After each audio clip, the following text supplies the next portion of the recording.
Hey, and welcome back to the Difference Maker Revolution podcast. And Steve's all the way back from Australia, and Jeanine is here from Tampa, Florida. So, the three amigos, eh? So you just have to have a loud, like, siren, just in case I fall asleep halfway through. And my voice isn't boomingly and not loud enough for you, Steve? Well, it's almost midnight, so we need you to boom a little bit more. Alrighty, and we're talking about something that's really close to all of our hearts, right? The importance of building relationships with other businesses. So why do I need to build relationships with other businesses, Jeanine?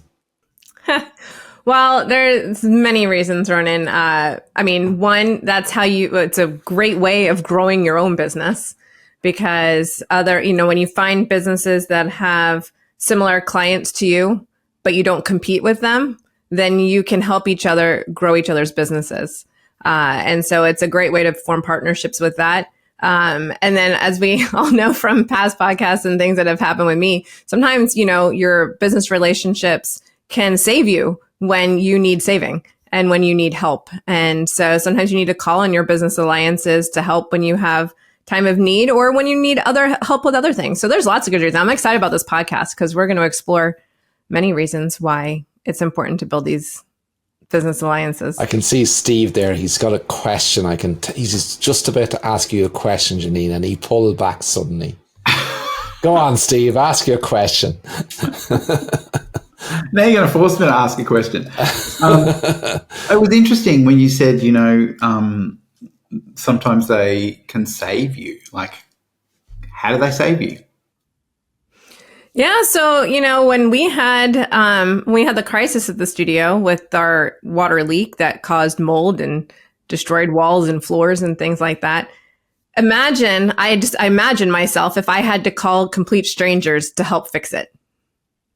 And usually I was on my way out of town. If I just had to pick out the yellow, and this is going to show my age in business, if I had to go to the yellow pages, or I guess go to Google and search for AC repair guy and mold restoration guy and flooring guy and construction guy and worked with complete strangers, it probably would have cost me a heck of a lot more money. It wouldn't have gotten done in the time frame that it did. And they wouldn't have taken care of me the way a stranger would have. And so by having these businesses that I've worked with and businesses that I've built relationships with over the past through networking and things like that, I was able to call upon friends when I needed their help and not just strangers. And of course I paid them, right? I mean, don't get me wrong. It's not like they did all that stuff for free. Trust me. But they did go above and beyond, and I was on my way out of town and they were like, we got you. You go out of town. We've got this taken care of. We'll help manage it until you get back. And they did. They worked at night. They worked on weekends. So I didn't have to close down the business. They were texting back and forth with me, making me, and just all these things that you would do for a friend that you wouldn't necessarily do just for a client. And I think it's because they understand your business, because you do have that relationship because they already had a background to you and your business and how you worked, that they were able to modify how they helped you.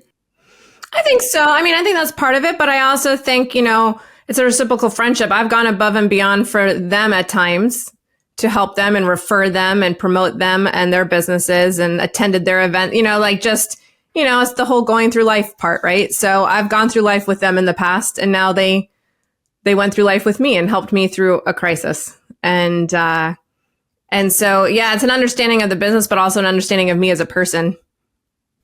I think a lot of people, when we talk about building relationships or building alliances, they get confused as to what building a relationship is about. And I think you touched on it,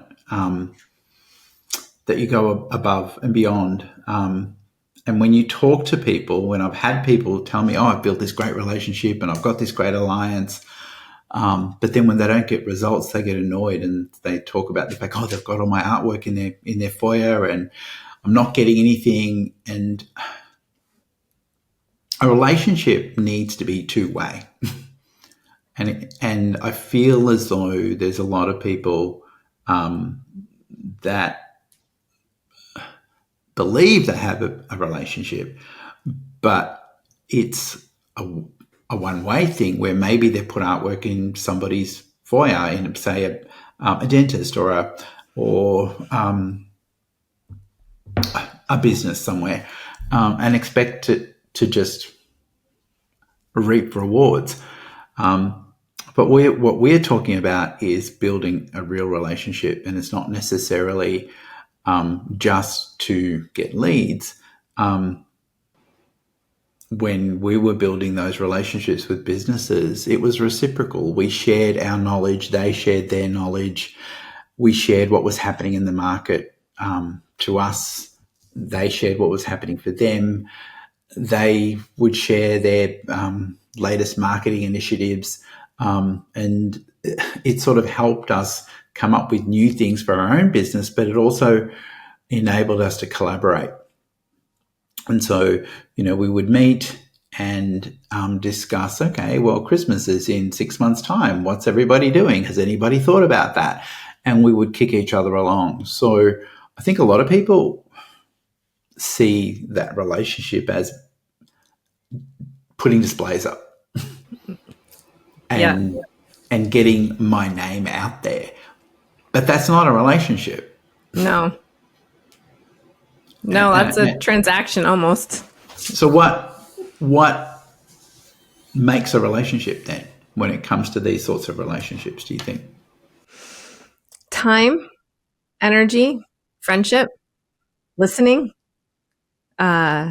collaborating, dining together, all the things you do with friends and family, essentially. And if you view your business relationships that same way, then I think it changes the way you think about how you do things, so if you get together for a networking coffee or networking lunch, it's not, you don't just, all right, so what can you do for me? Or what can I do for you? Right. It's more of a listening and talking, and what challenges are you facing and what challenges am I feeling like, and listening to each other and being kind of a sounding board.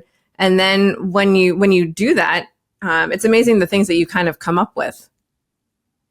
Can I throw in intention?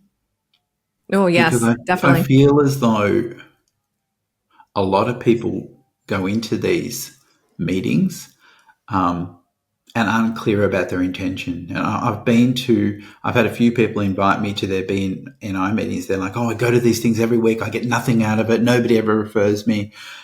And just when I go in there with them and they do their presentation, the intention was, I desperately need bookings. I need your referrals.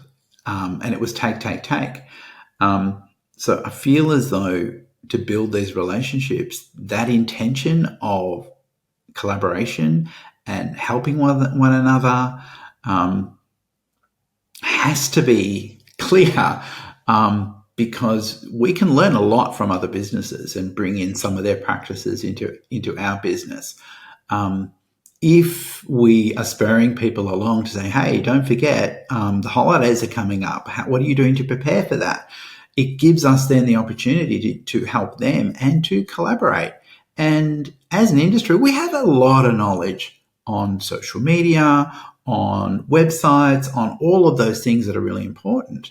And so we can help them. But we have to have that intention. We have to come in wanting to collaborate, wanting to give. And the result will be that we're creating an incredible relationship where it has to be reciprocal. Yeah, and I was going to and I can never say the word, so I'm glad you said reciprocal, because I was trying to think of how to say and I still can't say reciprocity. There's certain words that I always have a hard time getting out. But yeah, when you go, to be honest, Jeanine, I probably couldn't say it with an American accent. So try it with an Aussie accent, you'll get it then. But it is interesting, because I think sometimes we don't realize the value we can bring in a relationship with the skills that we do have. We're storytellers as photographers. That's what we do. And so it's very interesting to me sometimes when I'll have meetings with other businesses, and what seems so obvious to me and how they can promote their business and how they can work is so not obvious to them. They're not storytellers. And and it's so funny. Like,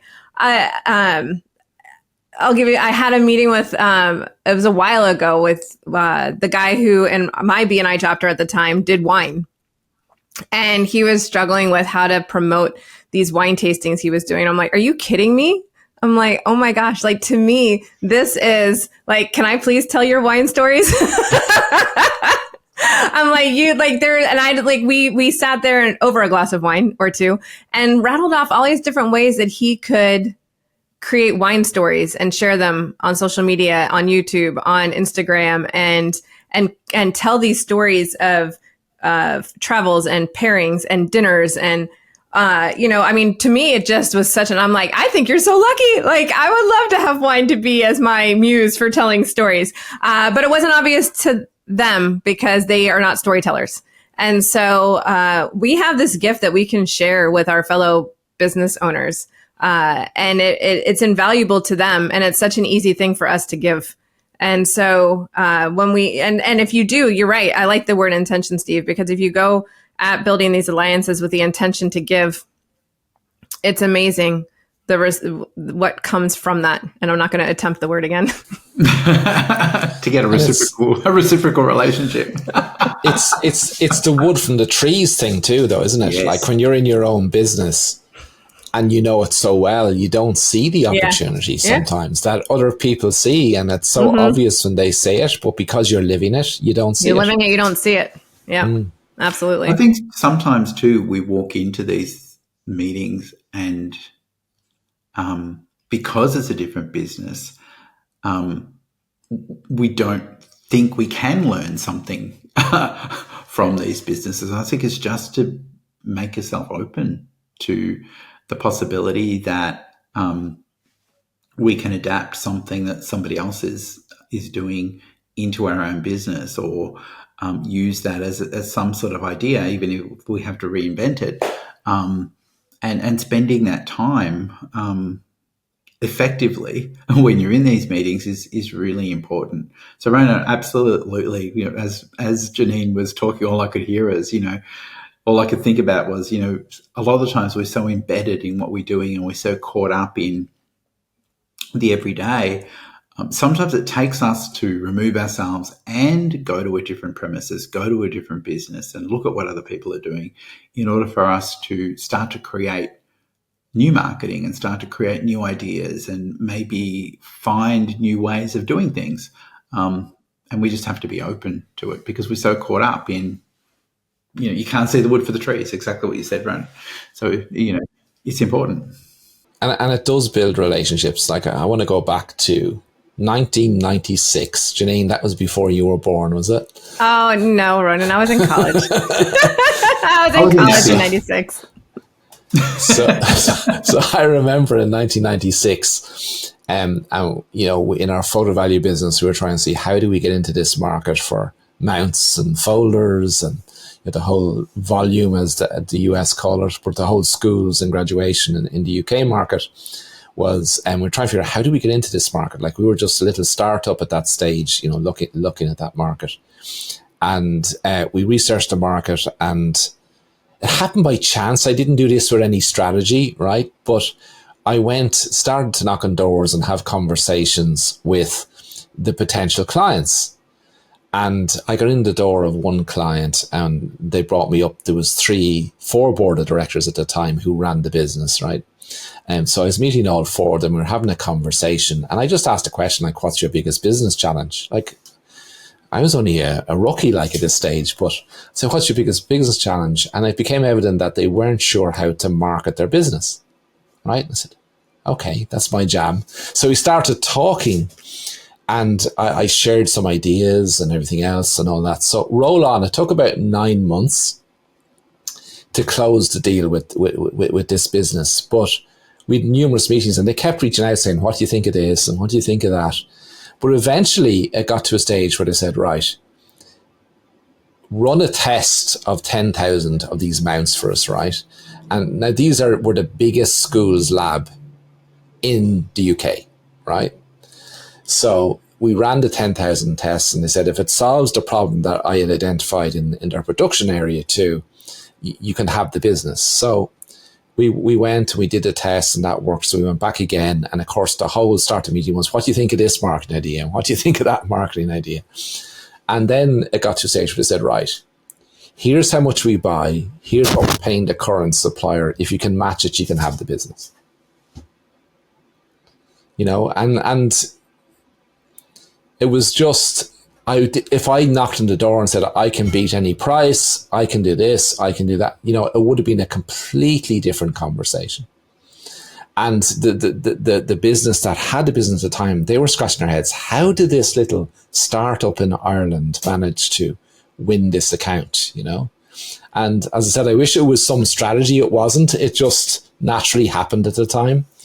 But it's going to what you said, Steve, about, you know, the giver's first mentality, I think, is a key thing, right? That intention of being willing to help people, not on the basis of there has to be a return today, you know, or there has to be a return ever, you know. But if you go in with that intention of genuinely interested in their business and interested in helping them regardless of what they do for you, you know, it comes back in spades. And once we landed that deal, everyone in the market starts saying, who are these crowd? You know, how come the biggest player in the market has gone with these people? And they start knocking on our door then saying, we want to talk to you guys, you know? But I think that there's also another part to that is, you know, how persistent you were with it. I know a lot of people will walk in, and if there's not an immediate return from the first conversation, they give up and move somewhere else. Sometimes the best relationships do take time, and they do take persistence, they do take patience, and we do have to give a lot, but we need to know that we have to give first, and you're only going to receive the value that you give, and so you should never be afraid to give. But getting back to, you know, why they're so important, when we started building relationships with other businesses and we created marketing incentives together, it pretty much gave us our foundation of clients that were well qualified because they took the time, because they care about us, because we had a relationship, they took the time to handpick those people that they would recommend to us. And so I'm an advocate that we need at least 7 streams of marketing. And 4 or 5 of those for us was these relationships. And it really gave us our foundation where consistently we knew they would send us X number of quality leads that were easy to convert. They were already prepared. We knew that because of the association that we had, they were already vetted as to whether they could afford to spend money on photography. So that was never an issue when they came from these leads. And so it gave us a really solid foundation that even if our other marketing failed, all of our bills were paid and there was some profit left. And so once we began adding these relationships into our business, the cycle of up and down wasn't as extreme. It began to flatten. And for us, that's why it became important. And learning from other people became really, really important. And hearing what other people know about what's happening out there in the market made us very aware of what was going on for other people. Well, what's interesting about that, Steve, too, is I totally agree with the different streams of business coming into your business. And then we hear a lot of our members talk about how they can't get referrals from their existing clients. And we know that it's hard for individuals. They're not business owners. They're just happy that they have their portraits. Some people are referrers. And I have found actually my clients that refer me you find out they own businesses and they get it that businesses need referrals in order to survive. But other people don't understand that. And it's not part of their mindset. Whereas a business owner, it is their mindset that businesses, small businesses, and that's what we are, we're small businesses, thrive and survive on referrals. And as one of the main streams of revenue or new business into your business. And so when you're working with your alliances, they get it, and they will, and you give to them, and they will actively seek to find business for you and to refer you, and they'll gladly partner and co-market and do the different things. And you'll be on top of their mind when they hear someone that would be perfect for what you do. And so, whereas it can be an uphill battle, sometimes getting clients to refer, it's not as much an uphill battle with your alliance, because that's the mindset they're already in. Because they've already received so much value. Yeah. I think one other thing we need to mention at this point is the trap that a lot of people fall into is that they see the next shiny object. And so there's this bright, shiny object, and they get totally distracted by that, and then let go of all of other things that they're doing, or they switch marketing. And so I had a rule that we add marketing on top of what we already have, and we have to maintain all of those things that are working. And then when something, maybe I'm now going to decide to take on Facebook marketing. Well, I'm not going to turn everything off and move to Facebook marketing. And I feel that's what a lot of people do, is that they hear something new and they switch everything over to this new thing, but it's not tried and proven yet. And it took 9 months for you, Ronan. And sometimes it takes, a lot of tweaks. Like even with you, Jeanine, I suggested to you, why don't you put a sign out the front? Now, your first sign is not the one that's going to bring in your business, but that switching the sign over, changing your messaging, switching it consistently and making it look different, appealing to different types of people and switching up the offer, that's what then makes it appealing. You can't put one sign at the front and just leave it there and think that that's going to work because people become immune to it. Because they're seeing it all the time. They see it all the time. But the whole thing is we always add this new thing. And then as we're tweaking that, everything else that we know already works, it still needs to be nurtured, still needs to be given that attention.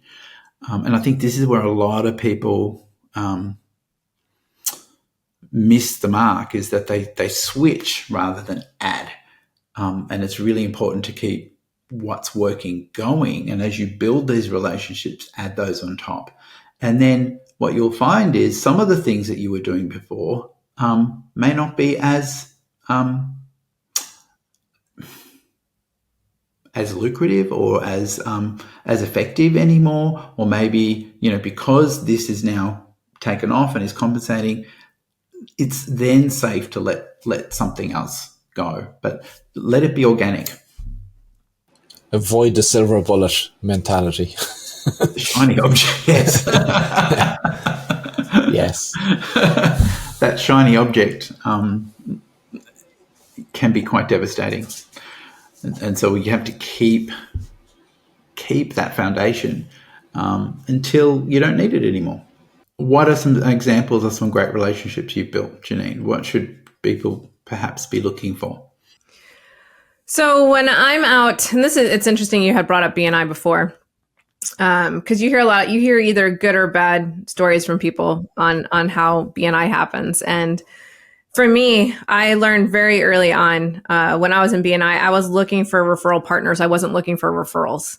And so I would go into my BNI, and same thing when I go to Chamber Network. I don't know if you guys have Chamber of Commerce over there or not, but like, when I go out and networking in any sort of environment, or when I'm talking with clients that own businesses, I'm always looking for businesses that are like-minded.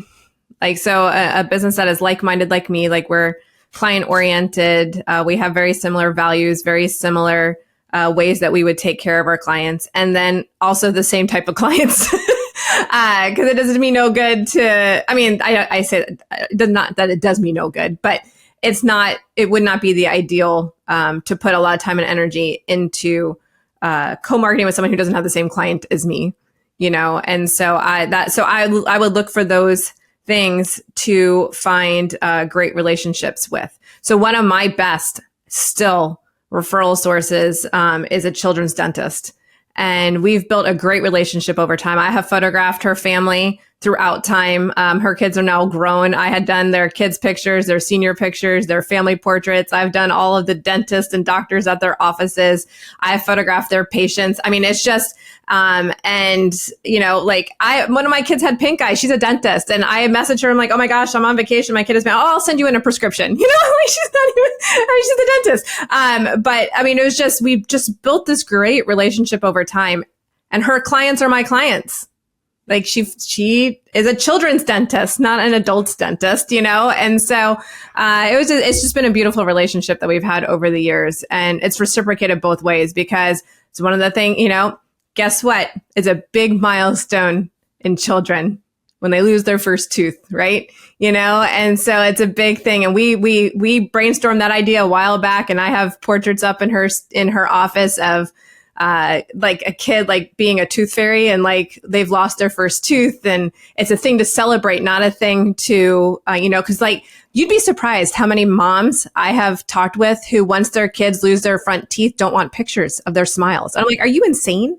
Like, this is like a milestone. Their two front teeth, like all they want for Christmas. Like, come on. It's like, and so like, it's worth and you can't make your kids self-conscious about their smiles, because then they're not going to smile. You know, and so same thing with braces. Like, how many middle schoolers and high schoolers come in for family portraits and don't want to smile because they've been made self-conscious about their smiles? And, oh, did we lose Ronan? We did. Anyways, so, you know, it's one of those things, like when you start having these conversations, and we started talking about the smile and how she works with her patients and everything about the smile of the child all throughout childhood. And I talk about it too, because I would see it from my end in the portraits.